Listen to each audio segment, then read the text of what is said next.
Gus Molasses, I sleep with the fishes. We're over here at the Selby Botanical Gardens. They're honoring Bill Paxton, filmmaker extraordinaire. You've seen him in Twister, Apollo 13, Titanic, huge career. He's in Big Love right now. They're honoring him today at the Sarasota Film Festival. It's a great event. It's one of the fun things and beautiful things about our great city. Gus Molasses here at Sarasota Film Festival for MySarasotaTV.com. I'll see you guys at the movies. Sorry. Gus Molasses at the movies and MySarasotaTV.com. I'm a big fan. Thanks. I have been for a long time. Your career reminds me a lot of a Michigander that I know, a little Jeff Daniels cat that lives out in Ann Arbor. No kidding. Yeah, I was talking about Ann Arbor earlier. Yeah. Is that where he lives? Well, I'm from there. I'm from the area. So you've done a lot of different things. And you mentioned Stella Adler. Yes, you could Stella talk a little Adler, bit you about bet. what she brings to the game for you, what she taught you about the craft. Stella Adler was, she was Marlon Brando's teacher. You really don't need to say much more than that. He reinvented modern film acting, pretty much modern acting in general, through her and Elia Kazan, he credited with his two greatest teachers. I'd wanted to go to film school. Mm-hmm. I went out to Hollywood when I was 18 years old, and I'd worked behind the scenes on various, productions, mostly in the art department, for about 3 years. And I applied to USC and UCLA, but I was denied because I had really horrible SAT scores, which kind of made me a little bitter at the time, because here I'd worked in the industry, and I had films in the Ann Arbor Film Festival.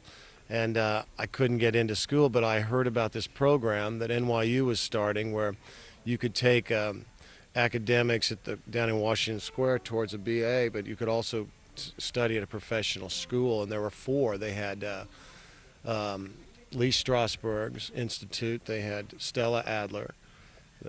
Pardon me. They had they had Circle in the Square. There were a lot of people at the Neighborhood Playhouse studying with Sandy Miser.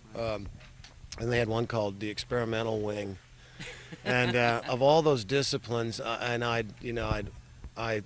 wanted to study with Stella Adler. She was very tough. She's a hero of yours, then, along with Ben Hogan and Chaplin. You mentioned. There's great performances you see all the time. I just saw an incredibly remarkable, inspirational performance by John Ritter's son, Jason Ritter. He's been here. He's got a movie, a great guy, but a very humble guy, but he just did a movie that Fred Durst, of all people, directed, called The Education of Charlie Banks, and his performance in there as Mick is to me, it's like, if I was a studio head, I'd say, let's put a vehicle behind this kid. Mm-hmm. He's a nice young man. He loved his dad. And tore it up, though. Yeah, that's cool. So I find that inspiring, and I'm sure there's a lot of performance. I heard The Messenger's very good. Fabulous film. I heard Samantha Morton puts on a clinic. Woody was great. They were all so great. Woody Harrelson, he's a dynamite actor. God, what do you tell folks out there who are trying to make it? And this is again the liking of Jeff Daniels. Jeff Daniels wrote that great album. I don't know if you ever heard Jeff sing. He sings. He's pretty cool. He sings. He dances. I hate the guy. No, he's great on Broadway. But he talked about quitting a number of times, and it was a letter from mom, and that kind of thing. What got you through that point? I know, thank God you had those bad SAT scores, but beyond that, what helped you get through those dark times? Or pure stupidity. I went out to Hollywood when I was very young and very naive, and I think by the time I realized, wow, I'm 27 years old, I'm throwing the newspaper. I got friends that are getting out of medical school right now.